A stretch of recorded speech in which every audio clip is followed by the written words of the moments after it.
자, 정치에 묻혀 있습니다. 그러나 전 세계는 돌아가고 있고 미국 대선 어떤 결과 나올지 여러분 궁금하지 않습니까? 오늘 명쾌하게 풀어드리겠습니다. 최강철 미주 민주 참여 포럼 대표 나오셨는데요. 이미 얼굴이 많이 알려져 있습니다. 그래도 오늘 미국 대통령 선거 과연 누가 이기는지 또 어떤 사람이 이겼을 경우 대한민국에 어떤 영향이 있는지 제대로 한번 따져보겠습니다. 최 대표님 어서 오십시오. 네, 반갑습니다, 대표님. 단도직입적으로 여쭤보겠습니다. 자, 11월 5일 오늘부터 한 3, 4일 뒤 한국 시간으로 아마 수요일 정도 되면 예. 자, 미국 대통령 누가 되는지 알 수 있을 텐데 누가 됩니까? 그 여론조사는 여론조사고요. 네. 결과적으로 사람이 투표하는 건데 투표 결과는 누구도 알 수 없겠죠. 그렇지만 모든 추세 또 많은 분들이 보는 전문가들이 보는 의견은 트럼프의 당선 가능성을 아주 높게 보고 있는 상황입니다. 초박빙 승부라고 하지만 실제 전문가들은 생각보다 격차가 많이 벌어질 것이다라는 얘기도 있던데 실제로 그 해리스 후보가 뒤집을 가능성 거의 없습니까? 지금 대표님 말씀하신 대로 압도적으로 아마 312대 276으로 이긴다. 그 얘기는 뭐냐면은 그 경합주를 다 이긴다는 거거든요. 네, 예. 그래서 그런 예측도 많이 있는데 지금 오늘자 한 200개 정도 여론조사를 통합해 놓은 리얼 클리어 폴리틱스에 따르면은 전국 조사에서 3일 전보다 조금 트럼프가 떨어졌어요. 네. 그건 뭐냐면 며칠 전에 있었던 뉴욕에서 아주 대규모 랠리를 했잖아요. 그 민주당의 텃밭인 뉴욕을 가서 전국적인 대통령의 이미지를 보여주려고 했는데 거기서 한 코미디언의 발언 때문에 푸에르토리코 쓰레기 섬이라는 발언 때문에 위기에 좀 봉착해 있다가 그런데 또 어제죠. 우리 또 바이든 대통령이 트럼프를 지지하는 사람들이 쓰레기다라는 그런 발언 때문에 약간 상쇄가 되면서 이 추세는 그냥 이대로 갈 것 같습니다.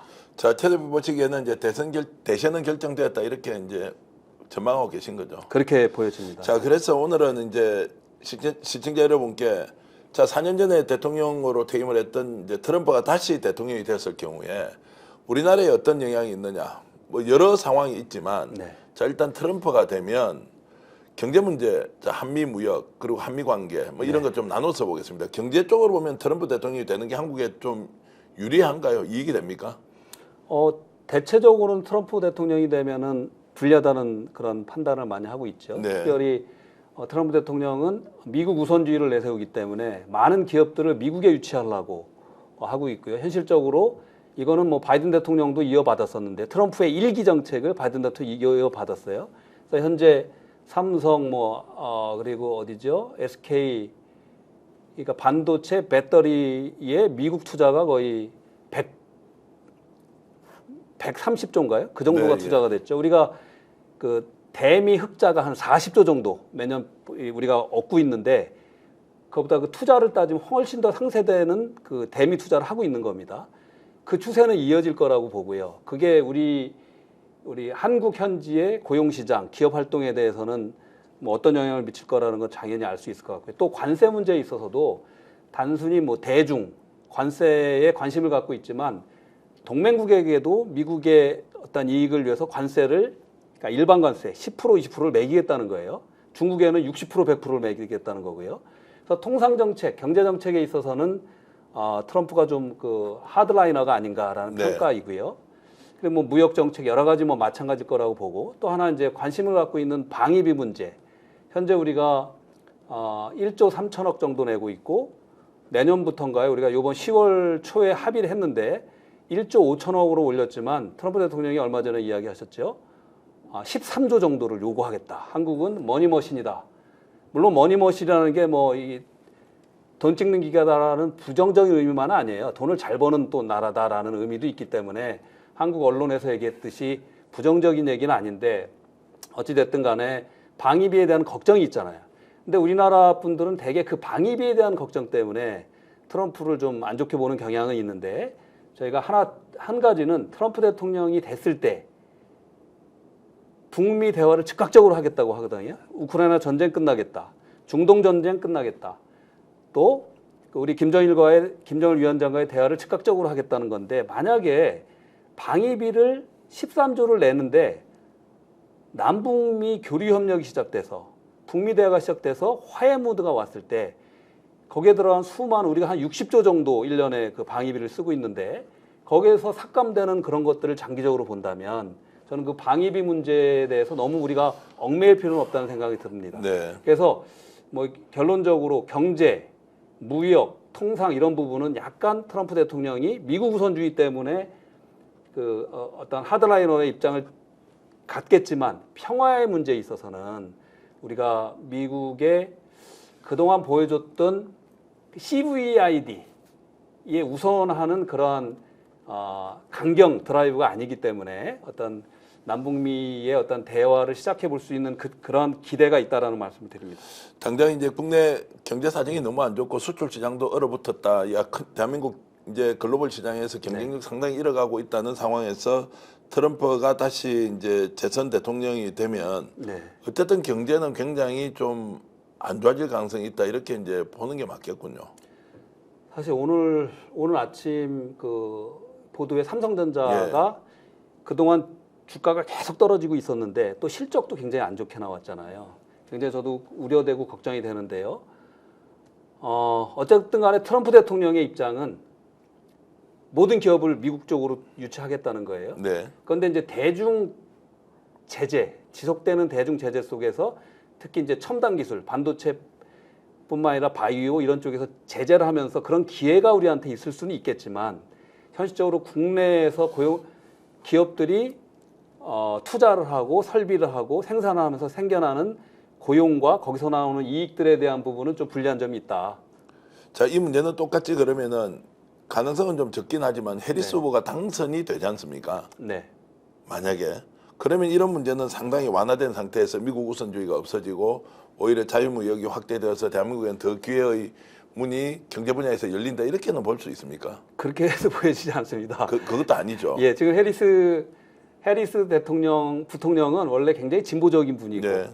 굉장히 노동자 우선 또 기후 변화 부분에서 뭐 아주 그 진보적이고 그랬던 분이었는데 지금 굉장히 우클릭을 하셨어요. 네. 바이든 대통령도 마찬가지고 그래서 바이든 대통령 때 어떻게 보면 수많은 우리나라 기업을 투자를 받은 겁니다. 그래서 그렇게 보이지 않고 미국은 민주당이나 공화당이나 어느 당이든 경제 문제에 있어서는 미국 우선주의로 갈 거다라는 생각이 듭니다. 크게 차이가 없다는 그런 말씀을 예. 알고 그러면 트럼프 대통령이 이제 상수로서 대통령이 되었을 경우에 이제 남북 문제가 좀 개선될 여지가 있다. 북미 대화를 적극적으로 하겠다라고 하는 것은 네. 트럼프 대통령의 국정 운영 스타일로 보면 바로 이루어질 가능성이 있습니까? 트럼프 1기 때는 사실 2019년에 우리가 하노이 회담을 했지 않습니까? 그래서 김정은 위원장이 60시간에 걸친 기차 여행을 통해서 하노이에 도착해서 뭔가 딜이 일 거라고 우리 한국의 국민들 다 기대를 했지만 실패했잖아요. 그 당시에는 트럼프 대통령의 2016년 당선된 2016년부터 2020년까지는 사실은 트럼프의 공화당이 아니었어요. 네. 그래서 기존에 있는 많은 어떤 그 사람들 속에서 골라 쓰다 보니까 네. 지금 이런 문제가 나오는 거. 트럼프 내각에 있었던 뭐 비서실장, 군 장성들 많은 사람들이 트럼프를 좀 비판하잖아요. 근데 지금 이기는 완전히 틀려집니다. 네. 지금 현재 많은 공화당 하원의원, 상원의원 후보들이 트럼프 사람으로 바뀌었고 또 지금 트럼프의 향후 당선된다면 향후 입각할 그런 가능성들이 있는 사람들도 많이 트럼프의 정책을 백업하는 사람들로 오고 있거든요. 그래서 때 트럼프 대통령은 우리 많은 분들이 뭐 변덕스럽고 언제 어떻게 변할지 모른다라고 하지만 이 트럼프 대통령이 해왔던 말들을 쭉 이어보면 이라크 전쟁을 강력 반대했고요. 사실 오바마 대통령, 트럼프 대통령이 이라크 전쟁을 강력 반대했던 분이고 또 이 미국의 네오콘 군산복합체의 이익 때문에 지금 우크라이나 전쟁이 계속 이어지고 있다라고 비판할 정도로 거기에 대한 부정적입니다.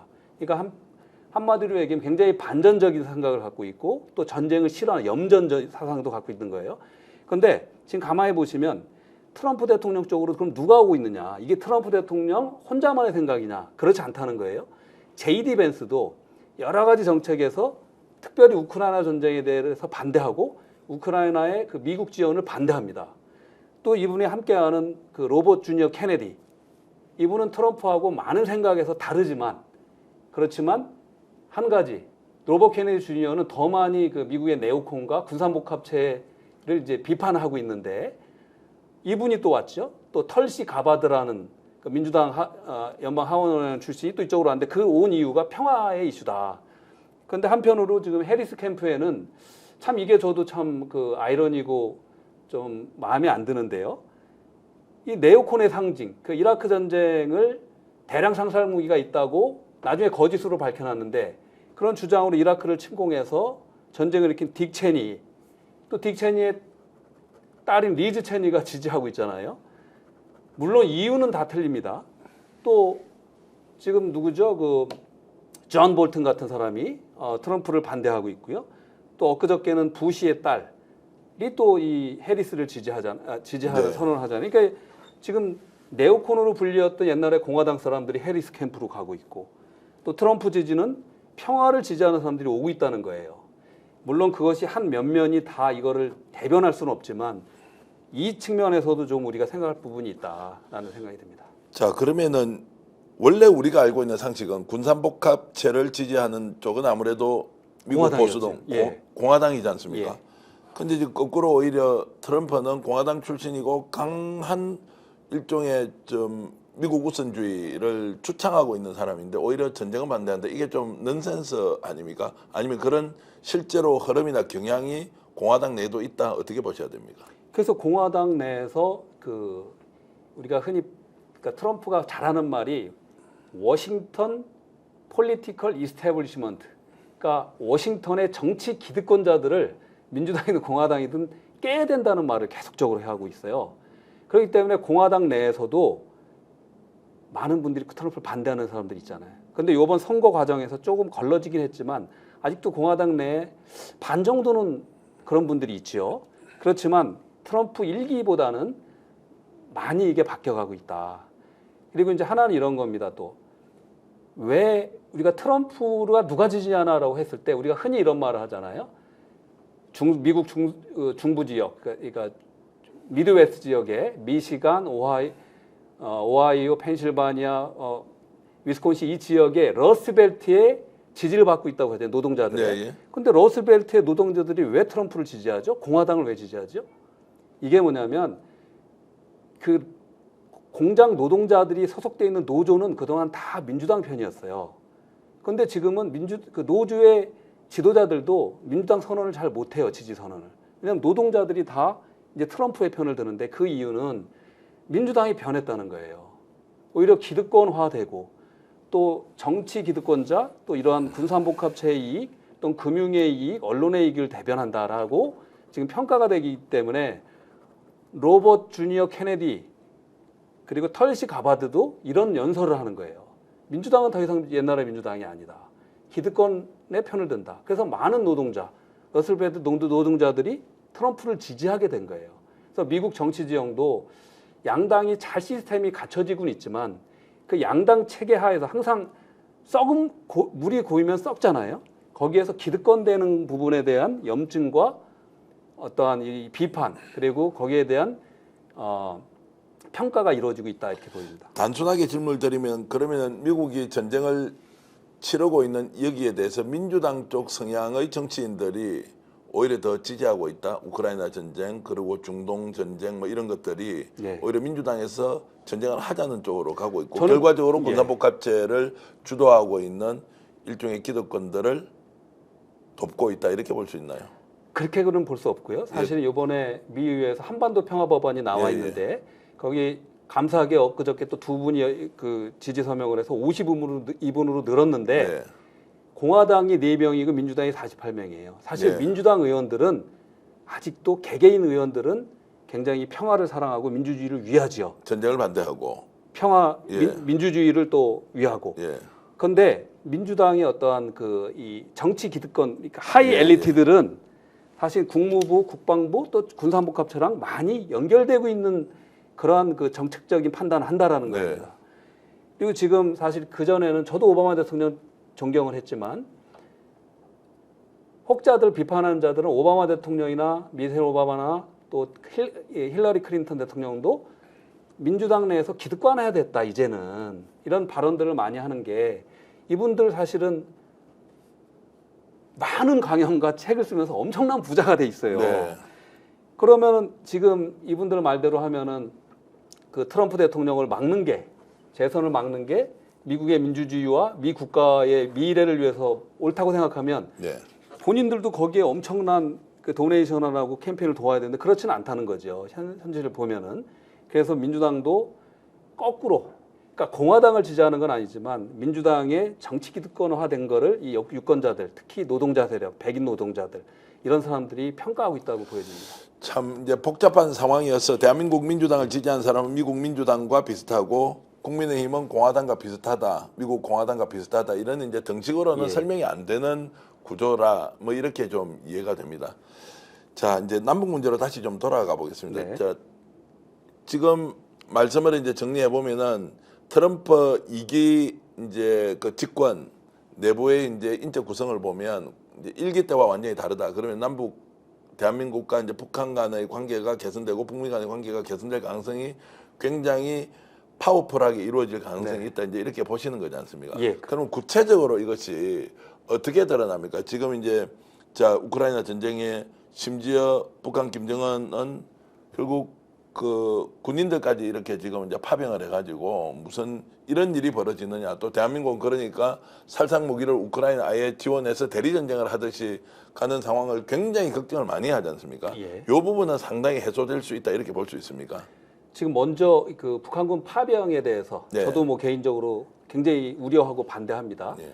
그렇지만 그 파병 아직 정확하게 이게 전투병인지 아니면 뭐 공병인지 아니면 정확하게 어디에 그 침투가 돼 있는지 파견이 돼 있는지 이건 정확하진 않아요. 그러니까 미국이 사실은 10cm까지의 그 이 정보 정찰력이 있는 그런 나라가 정확하게 아직 근거가 없다라고 말하잖아요. 네, 오늘도 뭐 국방부 대변인이 그렇게 얘기를 했던 것 같은데요. 그런데 어찌 됐든 간에 이런 거를 핑계 삼아 한국이 우크라이나 전쟁에 참관인이든 파병이든 살상무기를 파견한다는 거는 이건 지금 트럼프 대통령의 선거 공약을 완전히 반하겠다는 굉장히 위험한 생각입니다. 네. 이건 지금 당선 가능성이 트럼프 대통령이 훨씬 높아지고 있는 상황에서 그 윤석열 정부의 외교안보 라인이 이렇게 무식한지 지혜롭지 못한지에 대한 반증이고요. 사실 북한이 파병하게 된 계기도 윤석열 정부의 이념 편향적인 토탈 외교적인 실패라고 보여집니다. 네. 왜냐하면 윤석열 정부의 바이든 대통령도 여기선 자유롭진 않아요. 지나친 한미일 군사협력 동맹을 밀어붙이고 또 한반도에서 정말 200몇일이라 그러는데 240일인가요? 전략자산을 동원한 군사훈련이 이어지니 북한으로서는 지금까지 중국과 러시아와 단 한 번도 그 나름대로 본인들은 뭐 주체 사상이 있어서 그런지 모르지만 군사협력이나 그 훈련을 하지 않았던 나라가 조러 조약을 맺고 지금 급기야 파병까지 이렇게 이루어지고 있지 않습니까? 그래서 이 부분에 대해서는 윤석열 정부가 크게 그 파병의 원인에 대해서는 잘못이 있다라고 지적하지 않을 수 없는데 네. 또 현재 여기서 이거를 슬기롭게 해결할 생각을 해야죠. 우리가 옛날에 베트남 전에 파병했을 때, 이라크에 파병했을 때, 아프간에서의 공병을 보냈을 때, 평화유지군을 보냈을 때, 이럴 때 북한이 공개적으로 뭐 남한군이 파병하니까 우리도 파병하겠느냐 이런 말을 하지 않잖아요. 네. 그리고 군대 파견이나 이런 것들을 조용히 도울 게 있으면 도와야지 이렇게 대놓고 하는 것들은 정치적으로 이용하는 것으로 보일 수밖에 없다. 그런데 더 나아가서 이거를 공개적으로 하는 거는 트럼프 대통령 측에 나에 대해서 이게 대드느냐 반하는 거예요. 왜냐하면 트럼프 대통령의 공약은 자기가 집권하면 24시간 안에 우크라이나 전쟁을 끝내는 시작을 하겠다는 겁니다. 더 이상 전쟁을 확산을 막고 대화를 시작해서 전쟁 끝나겠다는 거예요. 중동 전쟁도. 그런데 이걸 더 확산해서 전쟁을 더 확산해 나가겠다는 말이잖아요. 그래서 굉장히 윤석열 정부에서 이 방송을 본다면 굉장히 주의해야 된다. 이 말씀은 말씀드립니다. 들어보면 지금 그나마 트럼프 대통령이 당선되는 것이 대한민국이 혹시라도 안보상의 위기 또는 전쟁의 우발적 발생 가능성은 좀 줄이는데 도움이 된다 이렇게 이제 보시는 지금 거죠. 트럼프 대통령의 발언으로 봐서는 당연히 그렇고요. 예. 또 안타깝게 우리 해리스 우리 부통령도 사실은 요번 그 수락연설에서 전당대회에서 수락연설 그리고 ABC에서 트럼프 대통령하고 대선 토론에서 굉장히 그 대북 강경 발언을 했죠. 트럼프에 대한 대척적인 발언을 하면서 그러니까 푸틴과 김정은과 같은 그런 독재자와는 우린 대화 안 한다. 그래서 이렇게 되면 또 이게 한반도 문제가 풀리기가 어렵겠구나라는 그런 사실은 그런 의심 때문에 미국에 있는 많은 코리안 아메리칸 평화를 위하고 평화를 사랑하는 분들이 샤이 트럼프가 돼가고 있는 거예요. 네. 트럼프를 찍겠다고 하는 의견들이 진보 평화 세력에서 많이 늘어난 거예요. 미주 네. 한인들이. 그래서 저는 앤디 김 의원한테 트럼프 캠프에 전화라. 트럼프 대통령의 탑다운 방식, 이렇게 보여주기 방식의 외교는 안 하겠더라도 내가 집권하면 즉각적인 전쟁을 방지하고 평화를 갖고 오기 위해서 즉각적인 외교 대화를 김정은 위원장하고 하겠다라는 표현을 해야 된다라고 했는데 또 엊그저께 그 워싱턴에서 어제죠. 워싱턴에서 7만 5천 명이 모인 대규모 이 마지막 집회를 그 엘립스 광장에서 했어요. 네. 거기에서 또 이제 푸틴과 김정은 위원 같은 독재자한테 이용당할 거다. 이게 좀 약간 스마트하게 캠페인을 해야 되는데 그런 부분에서 좀 외교적인 조치를 안 할 확률이 크지 않느냐라는 이 의심들이 이제 우리들이 갖게 하는 겁니다. 예, 예. 지금보다 완화될 가능성은 상당히 있고, 근데 조금 전에 말씀하셨듯이 그런 요청을 했지만 받아들여서 적극적으로 대화를 하겠다 이렇게 하는 것은 또 본인이 대선 과정에서 표를 얻는 데 도움이 안 된다고 또 생각을 하니까 그렇게는 안 할 거고. 지금 제가 볼 때는 한인표를 많이 놓친 게 원래 예. 트럼프를 지지하는 한인표는요. 예. 원래 보수적인 정책을 지향하는 특히 이벤젤리컬 그러니까 복음주의자 네. 또 크리스찬 그리고 이제 성전환이라든가 동성연애 동성결혼을 반대하는 아주 보수적인 분들이 트럼프를 지지하는 성향이 있어요. 그게 한 30% 되는 거예요. 그거는 그런 이유 때문에 지지하고 한 70% 가량은 이 진보 평화 세력이 더 강하기 때문에 반 트럼프였는데 네.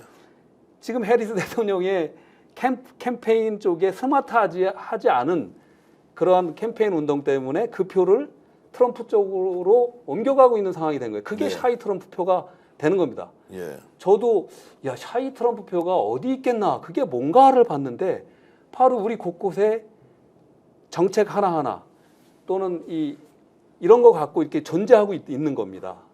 근데 말을 안 해요.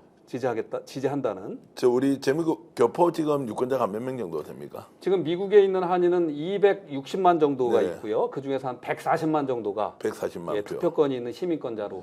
그러면은 전체 유권자 중에서 어느 정도 되죠? 비율로 보면 미국은 이제 인구는 이제 3억 4천 정도 네. 되고요. 그 중에서 2억 4천 정도가 유권자인데 18세 이상의 예, 예. 유권자인데 보통 그 등록 미국은 이제 유권자라 해서 다 권리가 있는 게 아니고요. 그 유권자 등록을 해야 되는데 예. 그게 한 2억 1천 정도가 유권자 등록을 한다고 해요. 저번 선거를 반추해 봤을 때 그중에서 저번 선거에서 1억 6천이 선거를 했습니다. 예, 예. 그래서 뭐 저번 선거에서는 바이든 대통령이 그중에서 한 8천만 표, 8,100만 표를 얻어서 이겼고요. 최고표고요. 예. 그 전에 이제 트럼프 대통령이 당선됐을 때는 6,500만 표인가요? 그 정도로 당선이 된 겁니다. 예. 자, 그중에 이제 140만 명은 어쨌든 작은 표지만 대한민국 출신의 예. 그래도 뭐 1% 가까이 되는 거지 않습니까? 중요합니다. 예. 진짜 투표율이 또 상대적으로 높을 것이고. 대표님께서 말씀 잘하셨는데 저는 미국에서도 이제 자기 투표를 이 과정에서 자기 의사를 막 이렇게 말씀하시고 또 자기 생각을 말씀하시잖아요. 근데 지금은 미국 정가에 우리 한인의 위력, 한인 정치력을 향상시킬 수 있는 굉장히 좋은 기회인데 이런 박빙의 선거에서 우리는 한반도 평화를 지지하는 후보를 지지한다라는 메시지를 통해서 네. 우리 한인들의 어떤 이 힘을 보여줄 때인데 특별히 경합주에 계신 한인들, 그러니까 미시간 디트로이트라든가 또 펜실바니아 그 필라델피아라든가 또 아틀란타 조지아라든가 이런데 굉장히 중요한 표들이에요. 네. 거기서 12,000표, 뭐 3만 표 이런 거로 갈리는데 거기 아틀란타에 거의 한 12만 명, 14만 명의 한인 유권자가 있고요. 네. 필라델피아에도 한 4만 명, 또 디트로이트에도 한 4만 명 정도 있는 거로 알고 있거든요. 그래서 지금 우리가 할 수 있는 힘이 있고 투표 절대적으로 참석하시고 또 메시지를 거기에 있는 지역구 연방의원들 또 각 캠페인들한테 한반도 평화를 지지하는 분을 지지한다라는 말씀을 하셨으면 좋겠습니다. 자, 지금 이 방송이 나가는 게 이제 11월 저희들이 아마 2일 날 지금 방송이 나가고 3일, 4일, 5일 한 3일 정도가 미국 대통령 선거 투표일까지 시간이 남아 있는데 참고로 말씀드리면 스픽스를 매일 조회하고 직접 보시는 분이 한 130만 조회 정도가 나오는데요. 와우, 그 중에 2.5%가 미국에서 보시는 거예요. 와. 생각보다 많은 분들이 이제 보고 계시고 아마 이제 이 방송 보고 미국으로 돌아가시면 스픽스에서 우리 최 대표님을 봤다는 분들이 많이 있을 것 같은데 어쨌든 여러분들이 투표를 하실 때 이런 내용 참고해서 진행해 주시면 고맙겠다는 말씀을 드리고요. 어찌됐든 트럼프 대통령이 이제 되면 단점도 있지만 우리가 활용해야 될 또 장점도 있다. 특히 남북 문제 해결하는 것, 북미 대화가 이루어지고 나면 이제 이것을 평화 모드를 가지고 어떻게 이제 경제로 연결해야 할 것인가는 우리가 그 선거에 직접 개입해서 이랬다 저랬다 할 수 있는 게 없으니까 결과를 가지고 우리 국익에 도움되는 방향으로 이제 맞추려면 지금 이제 윤석열 정부든 또는 뭐 몇 년 뒤에 자기 정부가 들어서든 남북 문제에 대한 이제 해결 방향은 어떻게 가야 되는 걸로 보십니까? 대표님 좋은 말씀인데요. 사실은 미국은 미국 어떤 대통령이 되든 미국 우선주의로 가는 건 맞습니다. 우리나라 대통령이 한국 국익 우선주의로 가야죠. 어떤 대통령이 일본 우선주의, 다른 나라 우선주의로 가는 대통령이 계셔서 문제가 되는 거지만 각 나라의 대통령은 자기 국익 우선주의예요. 근데 지금 트럼프 대통령이 된다고 한다면 이분이 말한 것을 대북 정책, 한반도 정책을 지키게 한다면 이거는 정말 우리가 지난 75년 동안 풀지 못한 한반도 문제를 해결할 수 있는 절호의 기회입니다. 예. 그렇다고 그냥 내깔려두고 놔두면 안 돼요. 지속적으로 요구를 해야 되는데 미국 정치는 사실 대통령이 다 하는 게 아니라 의회가 하는데 그 의회에 영향력을 미칠 수 있는 건 우리 유권자요. 또 연방의원들을 지원하는 후원자거든요. 그러니까 우리가 각 지역, 미국 50개 주에 살아가는 각 동포들이 그 연방의원들하고 미팅을 하고 접촉을 하면서 한반도의 분단을 해결할 수 있는 한미일, 일본을 우선하는 게 아니라 일본은 또다시 힘이 세지면 하와이 쳐들어오고 하와이 자기네 땅이라고 할 수 있는 나라입니다. 또 지금 2007년에 미 의회에서 만장일치로 통과시킨 위안부 결의안을 지금 하나도 지키지 않고 있고요.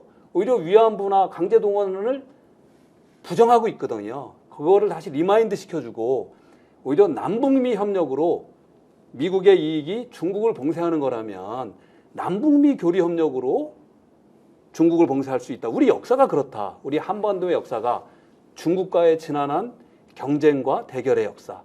또 지난 한 500년, 400~500년 동안 일본이 못 살게 굴어서 우리가 지금 반일 감정이 생긴 건데 일본이란 나라가 어떻고 중국이란 나라가 어떤데 우리 한민족과 함께 그래서 남북의 교류 협력을 도와달라는 메시지를 주셔야 됩니다. 그리고 다행히 미 의회에 HR 1369, 1369이 나와 있는데 한반도 평화 법안이에요. 이거를 브래드 셔먼이라는 미 외교위원회의 최고참 의원이 전에는 아주 민주당 내 네오콘적이고 친일파고 대북 강경파였는데 이분이 변화해서 한반도 평화의 가치를 알리고 있고요. 현재 52명의 연방의원이 사인했는데 이거는 거의 15%에 육박하는 의원들이에요. 역사적인 일인데 여러분들 꼭 기억해 주셔서 각 지역구의 연방의원들한테 HR 1369 지원해 주세요. 후원해 주세요. 지지해 주세요를 꼭 말씀해 주시면 여러분들이 한반도 평화를 위해서 앞당기는 독립투사가 되는 겁니다. 자, 미 의회에서 HR 1369 한반도 평화 법안을 지금 발의를 해놓은 상태입니까? 아니면 발의가 돼서 이제 지금이 이제 미 연방의회가 118기 회기입니다. 예, 예. 이제 임기가 12월 말까지 끝나요. 예, 예. 끝남에도 불구하고 내년에 재발의할 거예요. 네. 이게 끝나면 자동 폐기가 되긴 하는데 예. 현재 52명이 내년 재발의할 때 공동 발의자로 거의 올라가지요. 그럴 때 이 법안 자체가 트럼프 대통령이든 해리스 대통령이든 차기 대통령이 한반도 정책을 펼쳐나갈 때 엄청난 명분이 되고 백업이 됩니다. 자, 이게 법안이 발의되면은 이제 통과돼야 되지 않습니까? 네. 그거하고는 좀 다른 문제입니까? 그러니까 법안의 의미는 뭐냐면, 그러니까 예. 이 법안을 통과해서 미 행정부 대통령이 이거를 실행하라는 의미인데 법안이라는 예, 예. 것은 미 의회에서 이제 우리가 보통 무엇이 발의됐다는 것은 결의안이 있고요, 법안이 있어요. 그러니까 HRES라는 게 있고 HR이라는 게 있는데 법안으로 나왔다는 거는 이거는 굉장히 임팩이 큰 거예요. 예. 그럼 이게 통과된다면은 대통령은 비토를 하거나 수용을 해야 되는데 이 법안이 통과되지 않더라도 이 법안이 나온 그 영향력은 엄청 큰 거예요. 그래서 이 법안에 몇 명이 사인했느냐는 중요하진 않아요, 대표님. 사실 뭐 한 명이 사인했더라도 이거를 행정부가 받아들이면 그만인 겁니다. 네. 그래서 플로어에 올려가지고 통과시킬 수 있어요.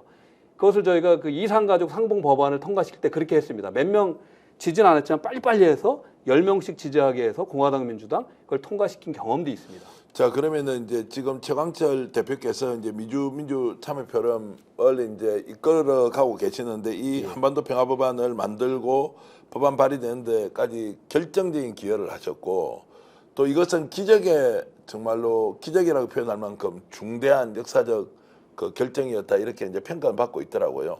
이게 법안이 통과되지 않더라도 상당히 효과가 있고 법안이 만약 통과되면 실제로 한반도 문제에 대해서 미국은 어떻게 그러면은 관리 또는 본인들의 정책적 방향을 제시하게 되는 겁니까? 이 법안에는 법안의 내용은 뭐냐면요. 1953년에 맺은 한국전 정전선언을 한국전 종전선언을 하라. 종전선언. 예. 그리고 북미 간에 평화조약을 맺어라. 예. 가급적이면은 이 정전선언의 당사자인 중국도 포함될 수 있겠죠. 이 기술적으로 평화조약을 맺어라. 그 다음에 비핵화 또는 북한에 대한 인도주의적인 지원, 또 미군 전쟁 때 숨져간 미군 유해 송환 문제, 또 인도주의적인 지원, 이 모든 것을 논의하기 위해서 북미 간의 평양과 워싱턴에 연락사무소를 설치하라. 즉 외교관계 수립하라는 거예요. 네. 이거를 통해서 상시소통을 해야지. 북한도 지금 그 1991년에 유엔에 동시가입하면서 140여 개 국하고 외교관계가 있는 나라예요. 네. 그런데 미국하고 프랑스, 일본 몇몇 나라만 지금 없는 겁니다. 왜 이거를 정상화하지 않느냐. 사실 지금 러시아나 중국, 미국이 견제하고 대결하고 있는 나라들하고 다 외교관계가 있거든요. 그래서 외교관계를 수립하라. 아주 당연한. 네. 그런데 지금까지 미국 정계에서는 이게 금기시 됐었어요. 그러니까 이 법안이 나오니까 미국의 사실은 네오콘적인 분들, 그러니까 미국 민주주의 수호재단의 데이브 맥스웰이라든가 또 수잔 솔티 같은 이런 분들이 아니 미국의 의회에서는 지금까지 대북 문제는 딱 하나의 목소리였는데 그 목소리가 뭐냐면은 북한은 불량국가, 악의 축, 상대에서는 안 될 나라였는데 왜 미 의회에서 북한하고 이걸 대화를 하려고 하느냐라고 얘기하니까 셔먼 의원이 딱 대답을 합니다. 우리가 외교 협상은 내 친구, 가족하고 하는 게 아니다. 우리 같은 종전선언은 친구랑 맺는 게 아니다. 우방하고 하는 게 아니라 적하고 하는 거고 싸우지 않기 위해서 전쟁을 치르면서 엄청난 희생을 방지하기 위해서 그런 걸 하는 거다라는 얘기를 합니다. 예. 자, 그래서 이게 이제 발의된 것으로 상당히 이제 효과가 있고 남북 간에 이제 화해 모드가 조성될 수 있고 그런데 지금 이제 윤석열 정부가 이런 이제 국제 정세의 변화, 미국 대통령 트럼프의 재선 이제 이런 것에 제대로 준비하고 있느냐라고 이제 좀 볼 수 있습니까? 어떻습니까? 많은 한국의 국민들께서 지금 현 한국의 시국을 우려하고 있듯이 거의 760만 해외 동포들도 또 260만 미주 동포들도 엄청 우려하고 있는데요. 그렇게 안 보이고요. 네. 좀 안타깝습니다. 지금 다시 말씀드리면 우리 한국의 많은 문제들의 근본적인 문제가 이 분단에 의한 그런 대결로 의한 코리아 디스카운트인데 이거를 더 악화고 시키고 있는 그런 모습 또 이거를 현재 윤 대통령 지지율이 20%로 곤두박질 친 거로 알고 있는데 그거를 만회하기 위한 대결적인 태도를 취한다면 이건 더 큰 문제를 야기할 수 있다라고 보여집니다. 야, 그래서 이제 형편없다는 이야기지 않습니까? 뭐 안타깝다 이런 표현은 굉장히 격조 있는 평가시고 실제로는 형편없는 수준이고 정말로 이런 시급을 다투는 변화에 제대로 대응하겠느냐 이제 정말로 그런 역량이 부족하다라는 이제 생각이 들긴 합니다. 이런 질문 마지막으로 한번 드려보겠습니다. 그럼에도 불구하고 트럼프 대통령이 이제 재선에 성공하면 대한민국은 그리고 이제 기회 요인과 또 위험 요인이 동시에 이제 존재하는데 왜 대한민국 국민들에게는 트럼프라는 사람이 네. 좀 이상한 사람, 그리고 스트롱맨이라고 했을 때도 좀 부정적인 의미가 강한데, 혹시 한국과 미국에 사는 사람들의 일종의 문화적 차이 때문에 그런 것인지, 이런 사람이 무슨 미국 대통령이야 라는 생각 저도 갖고 있거든요. 네. 실제로 미국인들도 그렇습니까? 트럼프 대통령 보면 저 사람 이상한 사람이야. 예. 왜 저렇게 해? 좀 돌발 행동, 돌출적 발언, 그리고 외교관계에 대해서도 매우 적극적으로 하는 것 같고, 미국인들도 그렇게 생각하십니까? 사실 이번 선거는 트럼프 대 반트럼프 선거다라고 할 정도로 네. 사실 트럼프와 해리스의 대결이 아니라 트럼프와 반트럼프. 물론 트럼프 대통령의 지금 말씀하신 수많은 단점들이 있어요. 제가 봐도 정제되지 않고 멋있지 않고 말도 막 던지시죠. 근데 그럼에도 불구하고 트럼프가 갖고 있는 장점들이 있기 때문에 지금 미국인들의 50%가 이분을 찍고 있는 거예요. 또 거꾸로 민주당이나 민주당 정권이 펼쳐왔던 정책에 실망해서 그런 부분도 있지만 그렇게 보여주고, 제가 또 한편으로 여기 한국에 와서 보면은 또 많은 분들이, 적지 않은 분들이 트럼프하고 윤석열 비슷한 거 아니냐. 예, 예. 윤석열 대통령은. 근데 제가 이렇게 정리하는데 완전히 틀려요. 그래서 제가 한 4가지로 정리하는데요. 트럼프 대통령 술 한 잔도 안 합니다. 네. 콜라 먹는 분이고 포금하는 분이 아니에요. 콜라 먹는 분이고요. 그리고 아까 말씀드렸는데 트럼프 대통령은 전쟁을 극도로 싫어하는 발언을 오래전부터 해왔어요. 지금 윤석열 대통령 2년 평양 전쟁을 부추기는 듯이 하잖아요. 예, 남북관계도 그렇고요. 그리고 지금 트럼프 대통령이 이렇게 펼치고 있는 사람들을 보면은 네오콘에 대한 비판을 하고, 또 트럼프 대통령은 양자주의, 외교 양자주의를 선호해요. 그런데 윤석열 대통령은 다자주의, 뭐 그거를 아시는지는 모르겠는데 한미일 동맹을 밀어붙이면서 다자주의로 가죠. 완전히 반대인 거예요. 네. 근데 트럼프 대통령 아마 양자로 다시 가면서 그 한미일 그 군사협력도 많이 깨질 확률이 크다. 그래서 한편으로 그렇기 때문에 트럼프 대통령에 대한 희망이 있는 건데, 네. 아까 말씀하신 그러니까 인격적으로 또 품성적으로 정대되지 않는 부분에 대한 비판은 분명히 있는 거죠. 그런데 저희들로서는 요약하자면은 경제정책, 무역정책, 복지정책, 미국 국내적인 이슈들은 저는 비슷하다고 보고, 우리가 관련된 한반도 평화 이슈에 대해서 트럼프 대통령이 약속한 것들을 지켜나가게 하는 그런 추동을 우리가 해야 된다. 나는 거기에 사실 윤석열 대통령이 그거를 잘 못하면 아마 이 트럼프 대통령 쪽에서 우리 정부를 패싱할 확률도 굉장히 높다고 보고 있거든요. 그랬을 때 누가 또 함께 해야 되냐? 그것도 준비해야 됩니다. 우리 시민사회도 그렇지만 한국의 야당, 또 국회도 다 준비해야 되고요. 특히 무엇보다 중요한 게 트럼프 대통령이 이런 명분을 가지려면 미국에 있는 동포들의 의견들 굉장히 중요합니다. 또 가장 중요한 게 미국의 의회의 의견.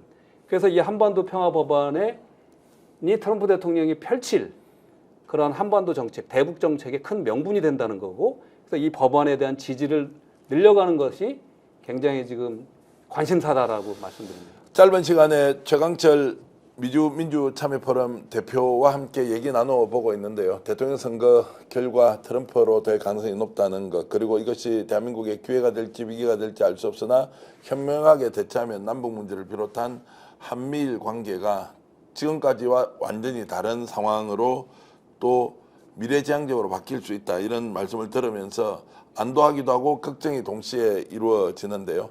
여러분, 미국 대통령 선거 결과 나온 뒤에 오늘 최강철 대표가 말씀하셨던 내용이 그대로 들어맞는지 아닌지는 판단 좀 해주시길 바라고요.